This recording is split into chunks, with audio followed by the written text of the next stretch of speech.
Hermanos, es tan hermoso caminar junto a Pablo y los demás apóstoles en su recorrido misionero, tal como nos lo presenta el libro de los Hechos de los Apóstoles.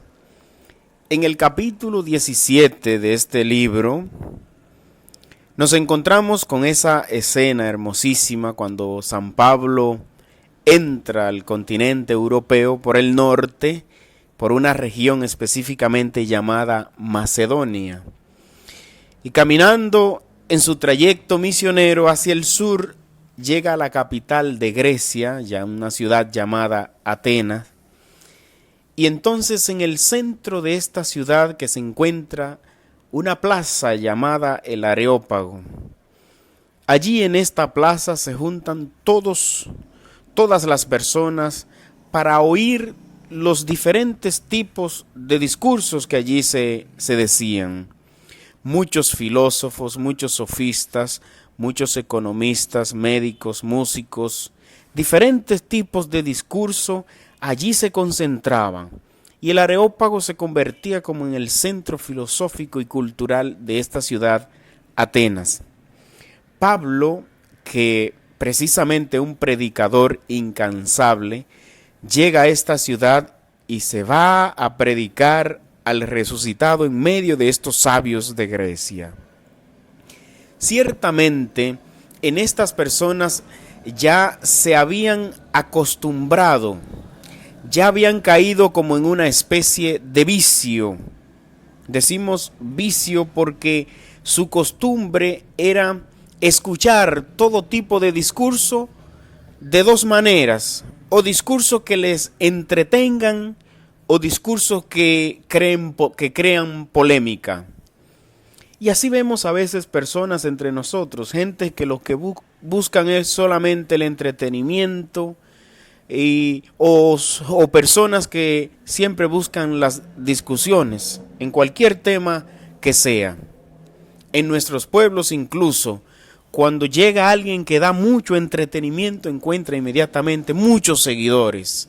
O cuando llega alguien que trae problemática o temas polémicos, inmediatamente también es una persona que se va a hacer muy famoso y muchos seguidores.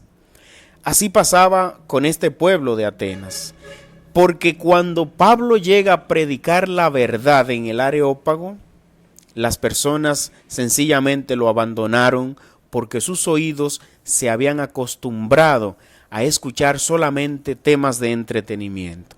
Y cuando una persona deja de perseguir la verdad, entonces cualquier cosa les entretiene. Y esto pasaba con ellos. Sin embargo, unos pocos, junto con Dionisio, que era un hombre que siempre estaba ahí en el Areópago y por eso le llamaban Dionisio el Areopagita, junto con una mujer llamada Damaris, le siguieron a Pablo y unos pocos más. O sea que el mensaje de la verdad, si bien es cierto que no va a tener una muchedumbre detrás como tienen los mensajes inmorales, como tienen los mensajes, ¿verdad?, de la nueva época, vamos a decir, pero siempre hay unos pocos que escuchan el mensaje de la verdad que es transmitido por medio del Espíritu Santo.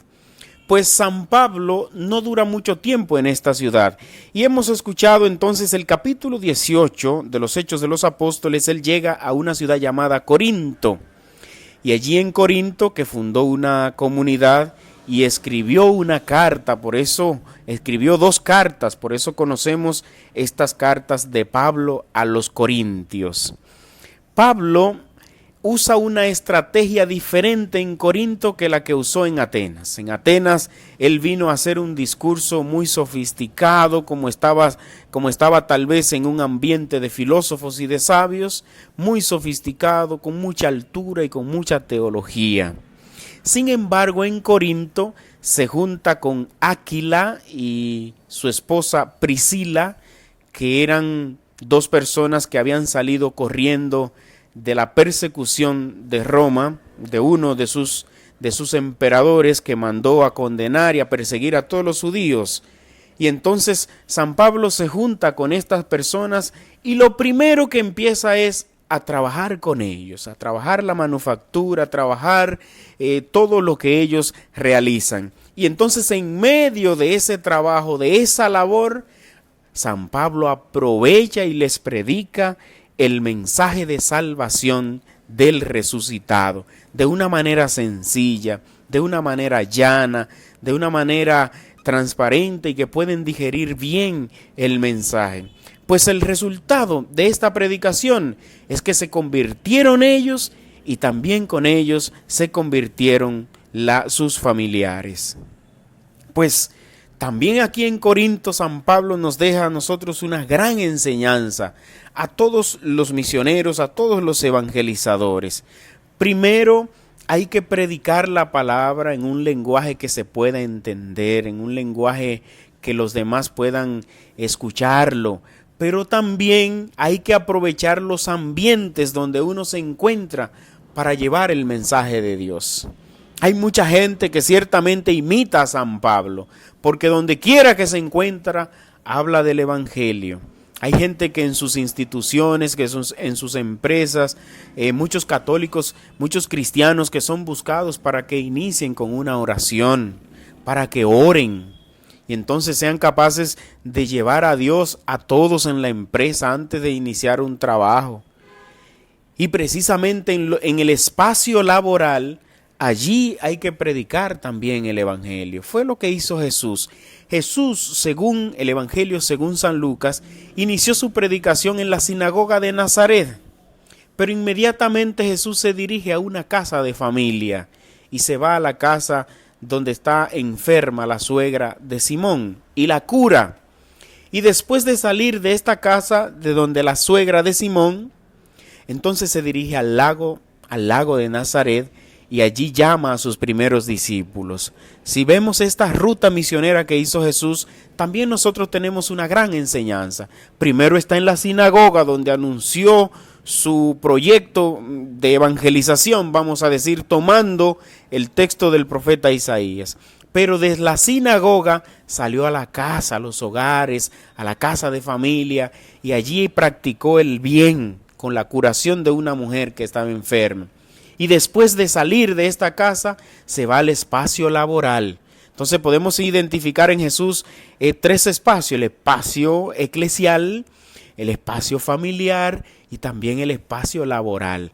Pues así mismo como hizo San Pablo, también debemos hacerlo nosotros, hermanos y hermanas. Identifiquemos los espacios donde nos movemos y allí tratemos de llevar el mensaje de la verdad, el mensaje del Evangelio. Y así Jesús, el Señor, por medio del Espíritu Santo, se glorifica en nosotros. Amén.